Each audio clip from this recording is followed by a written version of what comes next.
আপনারা এই ঘটনা শুনে থাকবেন। নবীজি সাল্লাল্লাহু আলাইহি সাল্লামের জামানায়, নবীজি সাল্লাল্লাহু আলাইহি সাল্লামের যুগে একজন ব্যক্তি বেদুইন, সে মসজিদে এসে প্রস্রাব করছিল।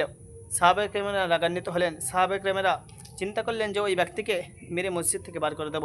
নবীজি সাল্লাল্লাহু আলাইহি সাল্লাম সাহাবায়ে কেরামদের বললেন, হে আমার সাহাবায়ে কেরাম, শোনো, ওর গায়ে কেউ হাত দেবে না, কেউ ধমক দেবে না, কেউ কিছু বলবে না।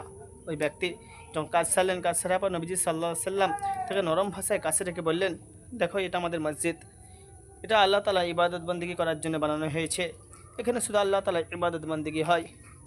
এরকমভাবে নরম ভাষায় ওই ব্যক্তিকে নবীজি সাল্লাল্লাহু আলাইহি সাল্লাম বুঝালেন। কি ব্যবহার ছিল নবীজি সাল্লাল্লাহু আলাইহি সাল্লামের! আমি কয়েকদিন আগে উর্দু কিতাবের মধ্যে পড়ছিলাম, কোনো ব্যক্তি যদি নবীজি সাল্লাল্লাহু আলাইহি সাল্লামের কোনো ব্যক্তি যদি ক্ষতি করতেন, নবীজি সাল্লাল্লাহু আলাইহি সাল্লাম বদলা নিতেন না, বদলা বদলা নিতেন না। কি আদর্শ ছিল নবীজি সাল্লাল্লাহু আলাইহি সাল্লামের! কোনো ব্যক্তি নবীজি সাল্লাল্লাহু আলাইহি সাল্লামকে ধমক দিলে নবীজি সাল্লাল্লাহু আলাইহি সাল্লাম ঘুরিয়ে ধমক দিতেন না। নবীজি সাল্লাল্লাহু আলাইহি সাল্লাম খারাপ ব্যবহার করতেন না। কি সুন্দর ব্যবহার ছিল নবীজি সাল্লাল্লাহু আলাইহি সাল্লামের!